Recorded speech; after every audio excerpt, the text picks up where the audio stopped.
Welcome back to Data Driven Leadership. I'm your host, Jess Carter. On today's episode, we're talking to Matt Tischler, Chief Financial Officer at RuffleButts, an online children's clothing retailer. Matt, I'm so excited to meet you. Welcome to the show. Thank you. I'm so happy to be here. Thanks for inviting me. Yeah, I'm not kidding when I say I have been a fan of RuffleButts for a while. Excited to meet you.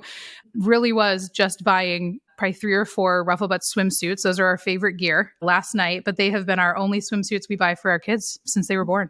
That is so good to hear. I hear that often and it makes me happy every time. So Well, so RuffleButts has been around for, you said, like 16 years, yeah, right? We're just celebrating our Sweet 16 this week. So we've been around for 16 years. That is awesome. And so have you grown up with RuffleButts? How long have you been there? No, I've actually been here it's almost 2 years at this point. So I came on about 2 years ago to honestly post investment by a private equity firm to help to professionalize some of the functions and then obviously kind of get into some of the data and analytics part of it. That's awesome. So where was Matt, for the first 14 years of RuffleButts life? What does your career look like before that? Yeah. So I mean, honestly, I was an economics major in college. I switched from physics to economics because I couldn't see myself doing physics all day. I remember the day I quit physics was the first part of the second part of my life, right? So it was a good decision, honestly. So I majored in economics and business. I really loved the quantitative aspect of it. So did a lot of advanced econometrics in my undergrad. And honestly, right out of college, worked at Deloitte for about 4 years, which was great, just kind of professional services training. Loved that kind of consulting element. However, I wanted to work inside of a company. I wanted to grow my career in finance. So I then kind of stepped into Yum Brands, worked at Yum for about 4 years and was, really great training. Love Yum as a company and as a brand, all the brands that they have. But then, really wanted to get into a little bit smaller company to have my hands in more things. And that's where I left Yum and went to a public company at the time, Zoe's Kitchen, which was another restaurant concept, which reminds me a lot of RuffleButts because you'd always get comments of everyone loves Zoe's. It was just kind of the brand that everyone loved. I was there for 4 years, and that's really where I got my hands dirty on data and analytics at a very deep level. And a lot of it was out of necessity.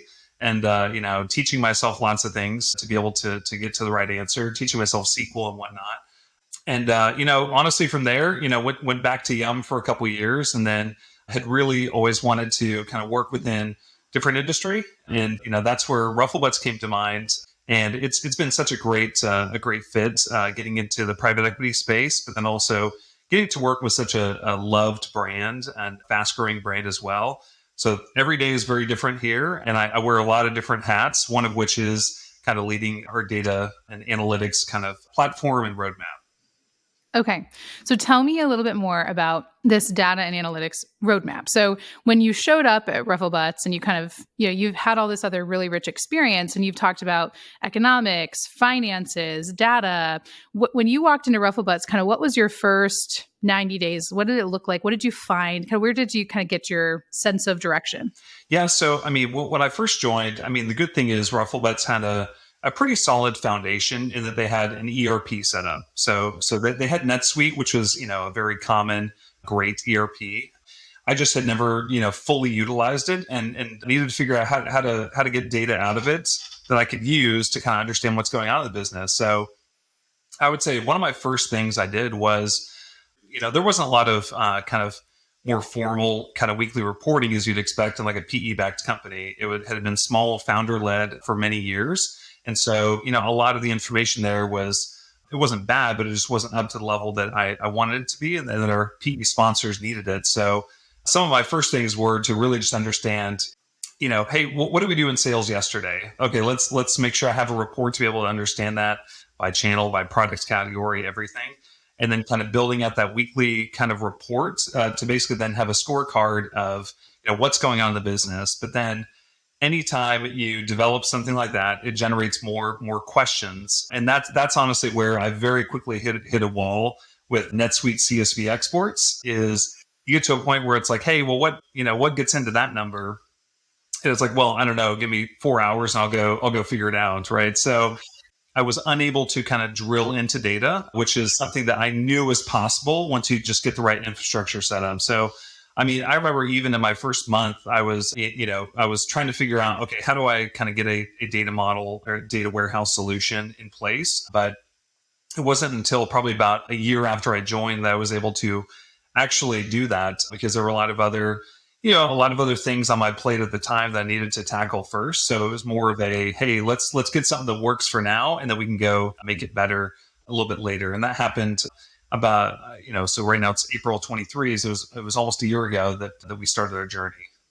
That's amazing. Well, and this is so interesting for so many reasons, but I think a lot of people will go buy a solution, a SaaS product, which is great, but then understanding the value of a warehouse behind it. I mean, if you were to try and tell a friend, like, if somebody was like, well, why isn't that enough? It really is that 4 hours of deep dive every time someone wants to unpack something. That's the value. Yeah, and that's honestly where I kept hitting walls, like I said, because you'd pull information by a certain dimension and it would stop there. If you wanted to go any deeper, any kind of trend analysis would like explode Excel very quickly, because it was just so much data, and it would take so long to do anything. So, and that's where, I mentioned a lot of the analysis in the business previously was good information. It was just very snapshotish, because that's all you can do if you're running a quick CSV export. But if you wanted to look at really trend-based information, if you wanted to dive into kind of customer details and analytics and buying behaviors, you're going to have to build something different and not work in Excel and Google Sheets. Well, and like, God forbid, have you ever been in this situation too, where you get maybe to a board meeting with your private equity firm and you show them something that took you hours and hours to build? And they're like, cool, can I get that every whatever? And you're like, no. No, this literally, almost killed me.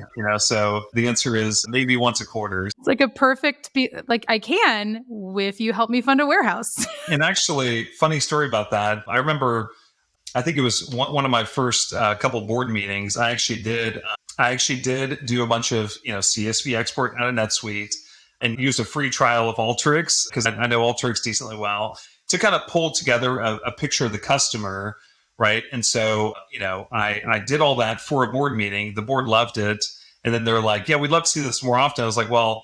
I mean, that literally took me a couple of nights and weekends, and CSV exports that took hours to download. But that was also then, a little bit of the selling point of, hey, if you want this more readily available all the time, we need to go invest in a proper data solution, because it's just impossible to do it consistently without that. I mean, anybody can do an ad hoc analysis, but how do you do that in a consistent way? And it's that consistency that really helps to drive that value of the data at any business, really. Right. Well, then you pursued a data solution and a warehouse. And so you had, I remember some of the parts of the story where, you kind of knew you needed cloud, knew you needed SaaS, knew you needed a warehouse. So walk me through the story. Walk me through kind of what that felt like from, realizing your need and then fulfilling it. Yeah, absolutely. So, I mean, like I mentioned, kind of from my first week in the job, I knew this is going to be a need. I mean, I had come from, at Yum, we had a very robust Snowflake architecture that gave me everything I needed. When I was at Zoe's, it was all SQL Server, but it worked, and I could analyze anything. So coming into RuffleButts, I knew I needed something, but I also wanted to explore to see if I can do anything within the NetSuite platform, which the answer was no. Like, what I needed was a little bit more robust. Nothing against the NetSuite platform, but it was more of, I needed to, I call it liberating the data, kind of getting it out of the system, And so, I then had two paths, and honestly, a couple different firms that we talked to basically bring a solution to life. There were two models that I saw, one of which was, kind of developing a API type solution to extract the data. And then the other one was using kind of third-party software that already does that for you and already knows the NetSuite architecture, which was, spoiler alert, the right answer. The other solution I found was going to be very intensive in terms of both the build and also the maintenance. So, I mean, we're still a pretty small company, very fast growing, very, very lean. I could not afford to have an army of DBAs and data engineers. I don't have any of those right now. It's all kind of managed through the cloud. Wow, that's unbelievable. So was it a fast process to get from the need to the realization, or did it take, several quarters? What was that like? Yeah, it was fast, I'll say. It was probably the fastest that I've seen in terms of getting there. So, it really started with, honestly, once we started the project, The good thing is I had a year under my belt of understanding what I really needed out of the data. So number one was I had to learn the business pretty well. It's my first e-commerce company, so I knew restaurants very well. Similar customer kind of data that I understood, but I needed to really understand kind of what I wanted. So that year really helped me before I jumped in, or almost a year. But then really we needed to get the data or the tech stack correct. So I would say the tech stack that we chose, which was, Fivetran from an integration engine, which works very well with NetSuite, loading into Snowflake, transformed via Coalesce into a Tableau data model, Tableau published data source to dashboards. It took us probably, our first dashboard, which was very, very not robust, but it was still a dashboard, was probably published within a couple weeks. I would say we had all of our data loading into Snowflake within a day. And we started our transformations the second day, which, I mentioned that almost year of experience. I had kind of a roadmap for the Resultant team to essentially then go and kind of focus on, hey, you're right whenever you match these numbers, and here's how you need to do the transformations on it. So having the right tech stack, then having a really good roadmap, and honestly, guardrails for what it should look like, helped us go really fast on the project. That makes sense. Well, and as a stakeholder, I mean, your background, which I'm glad we covered, sort of allowed you to be the champion, the stakeholder, the person we're gathering requirements from, the user acceptance test. I mean, you were able to kind of be all of those things because of how lean you guys are running, and that makes things simpler too when it's one voice there. That's exactly right. And I would say, that's what I think one of the benefits that, and I think why, I think every person within finance, and especially in the CFO seat, needs to know enough about data. Everything is data. It is what I tell a lot of people is, if you think about a P&L, that is a summation of different data elements. I mean, that's literally how NetSuite works, right? So if you understand the data behind it, you can be much more dangerous in doing anything you need to in that standpoint. But yeah, it was helpful that I was able to I was the, for better or for worse, I was the one, delivering the requirements, doing the acceptance testing, checking to make sure everything was good. But I think that helped us go faster, and there's no bureaucracy or no committees or anything like that. We just went fast, and we're able to get something out the door pretty quickly. And you would say that's something that you got out the door quickly. So if it sounds like you kind of did sort of one pipeline at a time or one dashboard at a time, you built all of that through. Okay. So you were also able to generate value quickly. Like when we talked about a dashboard in a couple of weeks, that was a usable dashboard for data-driven decisions, I imagine, right? Up to that point, I was kind of refreshing data daily, kind of posting in Slack, here's our daily sales yesterday versus forecast versus last year. I was able to replace that with a dashboard that was self-service that people could then drill into in a matter of, weeks or maybe a month, essentially. And so selfishly, it got me back 15 minutes every morning. But then also people were then able to self-serve on the analytics side. And then also we could drill deeper. So if we want to look at, hey, why were we off yesterday? Was it, we saw a lot of swim. We also saw a lot of apparel. Was it boys, girls? Was it, is it timing of last year? Kind of that's why our comp is off over last year. So all of that would have taken hours, and we don't have anybody to do that analysis except for, myself and now a couple other people to do that. So we were able to immediately deliver value, and then honestly get Tableau in the hands of people who need to use it every day to be able to run their own analysis and create their own, workbooks or dashboards so that they can understand the business. And everyone's then speaking the same language, and also they have the same answer. I think when I first joined, if I asked everybody, hey, what did we do in sales yesterday? I would have gotten like 10 different answers based on how they configured, their kind of report in NetSuite. Some of, there's only one right answer. So that's awesome. So you have an aligned team that understands the metrics. You mentioned getting them some Tableau. I mean, was there some data literacy training? Like, did you have to kind of help some people get their arms around that? Yeah. I mean, I would say, we had to, I'm big on, data definitions and making sure that everybody knows, hey, when we say total net sales, for our business, that includes product sales, that includes shipping revenue, that also includes, we do embroidery for some products. And so it's like, hey, it includes all those. If I'm saying products net sales, that is, product sales after any discounts. So it's kind of educating people on, hey, here's how we're going to talk about the business, and then making sure Tableau matches what everybody would say, and then a little bit of like Tableau training. And so we have a couple people who they picked it up very quickly to be able to just, it's like, hey, instead of running this report in NetSuite that takes 2 hours and downloading it, like just go into this workbook and go into this dashboard and grab your numbers, or it literally has changed how we operate in a lot of ways. I mean, it's seriously so cool to hear a story where you're like, this is actually transformative in under a year. I mean, that's amazing to me. Well, then, let me ask you this. So, elephant in the room, you hinted on this a little bit, but I really want to unpack it.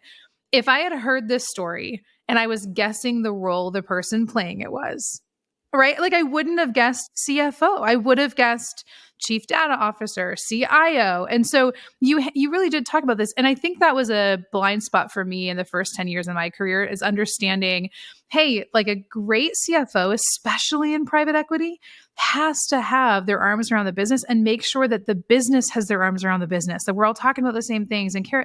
And so when you think about a data-driven, CFO, I mean, what are some of the elements in your head where it's like, hey, these are the key components that made me successful. And it wasn't just understanding how to read a P&L, right? Like it was more than that. It was more. And how do you, if you were to encourage somebody maybe who isn't as comfortable playing around with data and isn't going to teach themselves Python, like, would you have any advice for somebody where it's like, here's just like where you might lean in a little bit more to the rest of the business's data? Yeah.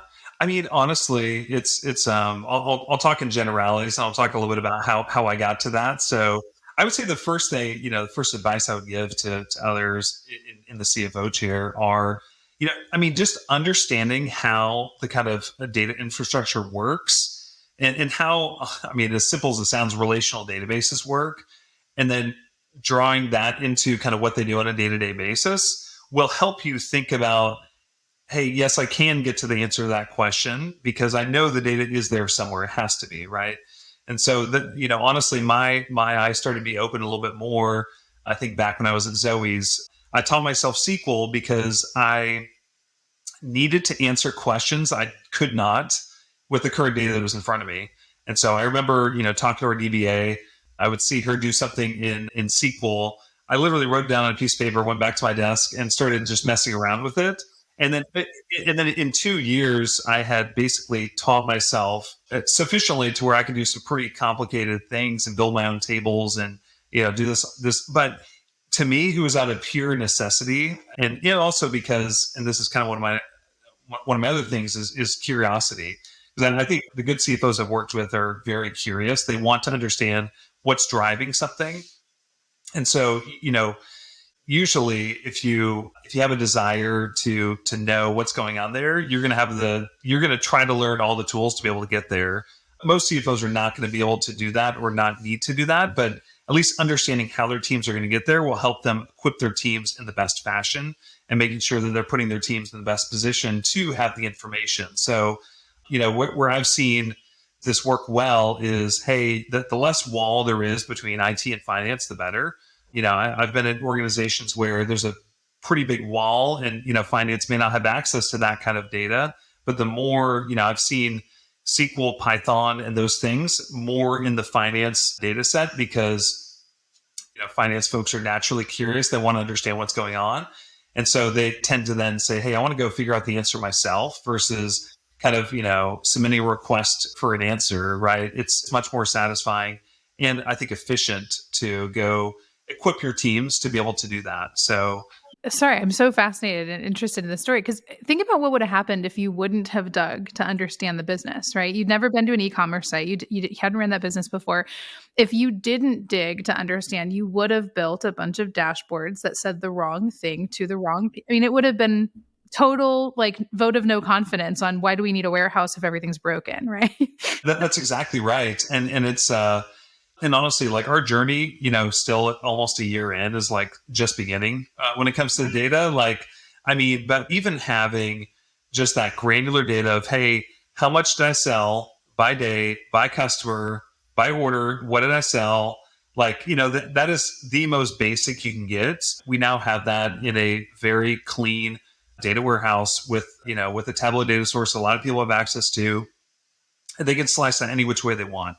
If they want to look at, there's so many different answers or so many different questions that come up in the business that can be answered by this data that we're able to do now that we never were able to before. So when I listened to you explain this, one of my curiosities is you hadn't done this before. Were you nervous at all? Like, or were you like very self-assured? Like, this is gonna be fine. I got this. I was probably overly confident, but I was very confident. So, it's interesting because I think when I first pitched the data warehouse project to the board and got board approval for a budget, right? It was part of our 22 budget. And I remember, one of our board members, she's pretty high up in a company that is very good at data.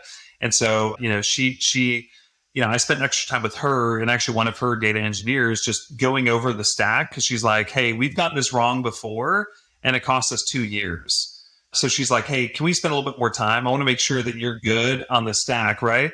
And so I was like, yep, let's do it. I'm very confident. And so I reviewed everything with her and also had worked with a couple other folks that I knew in my network to like validate, hey, this is the stack minute build. Is this the right build? It feels right to me based on everything I know and based on kind of what I'm seeing, but I had it validated by multiple sources. And then, had a meeting with our board member to walk through everything. And then, she gave the thumbs up, like, yeah, this looks really good. And it wasn't, it was probably 2 quarters later, we were way done with the project and we're kind of showing things off. And she was in a board meeting, she was very complimentary of, hey, like, I was nervous before we started this, but she was like, it's very clear that like you did this the right way. So, I do get nervous about things. I'm not going to lie, but like I was never nervous about this because I've seen how bad it can be in other companies. I'm like, it's going to be really good here. And so far it's been fantastic. That's so cool. Well, and also, I mean, you used, even in that way, you kind of knew you knew you were going to be able to figure it out, but leveraging your network and having an amazing board member where people are around you saying, yeah, like let's lean into it. And you weren't like, no, it's mine. I got it. You're like, sure, let's talk about it. Beat it up. Right. And so I think you had every reason to be confident in where you were headed because you beat it up yourself. You didn't just let other people beat it up when you thought you were self-assured. Right. Exactly. Man, that is so cool. Okay. And then my other kind of curiosity about the experience of the project is, did you have a moment when you kind of saw your first dashboard or you had your first data set for a board meeting where you were like, oh, this is awesome. Like I am getting the value. I am seeing, like, do you remember any of those moments? Oh yeah. I mean, I remember the first time I was able to, there's always going to be ad hoc analysis, right? That you've got to do. It's like, hey, what's driving X, Y, and Z? I remember the first time I was able to, use Tableau to do that.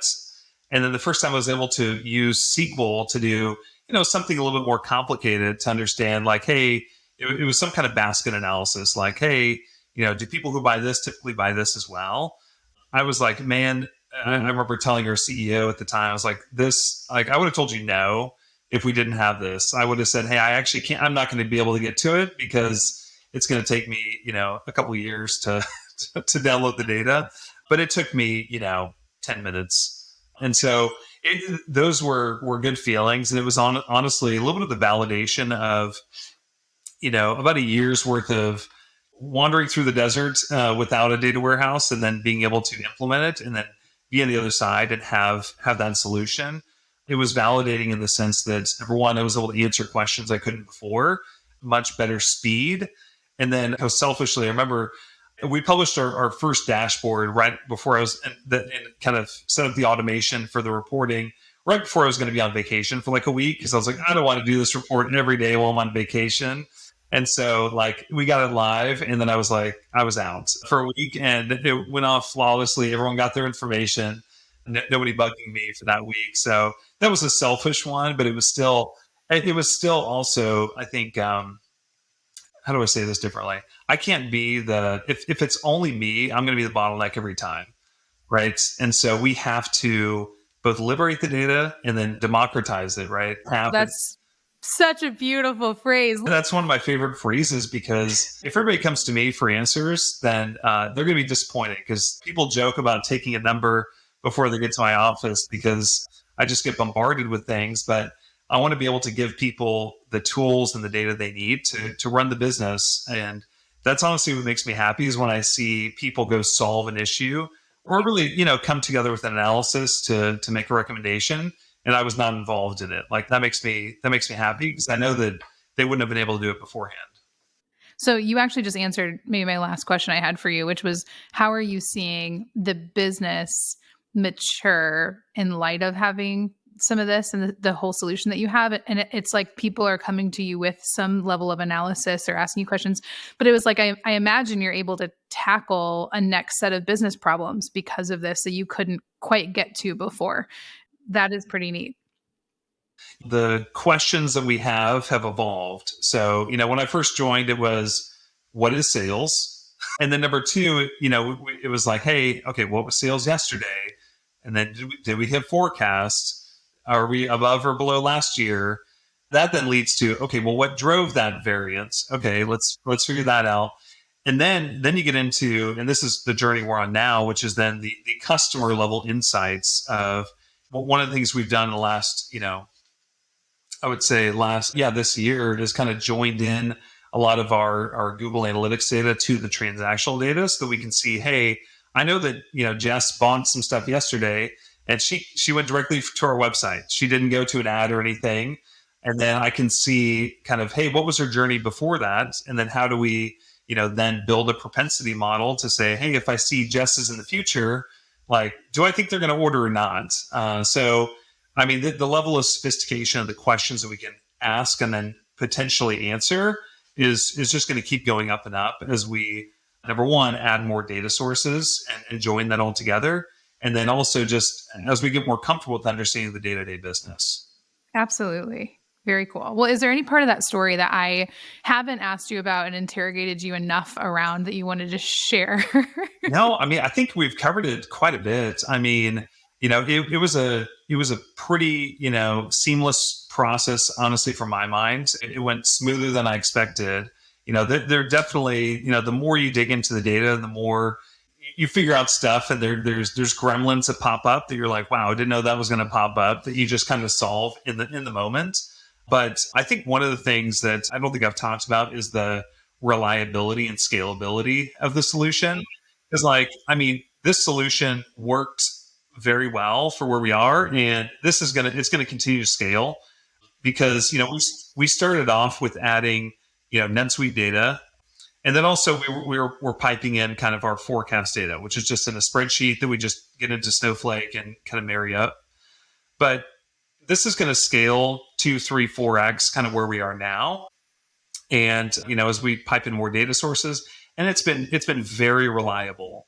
I mean, the number of times that we've had issues in the last year with the report or something like that, it's very few times, and it's usually traced to something going on in NetSuite or time zone issues for some reason. Daylight savings time throws a few things off, and I have to go figure it out and correct it. But those have been very rare. I mean, everything runs very well, and like nobody's looking at it every day, which is the thing that makes me happy. Is we did not have to hire an army of DBAs because we can't afford that. We can't afford a data engineer, a DBA, and this just to watch it to make sure it works. I just trust the software that it's going to work, and it does.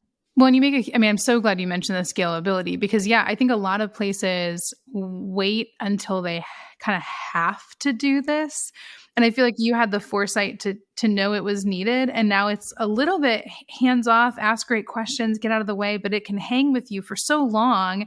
And you have the whole org engaged while it's lean, which means when you have a new hire, they're coming in and getting engaged with it, not having half the org sort of like all over cowboying their data wherever they need to, right? So you got alignment and buy-in so early that you've got a little runway here that'll just be fun. Yeah, absolutely. Well, and one thing I mentioned scalability, but one thing which is very closely related, which I think is important, is flexibility.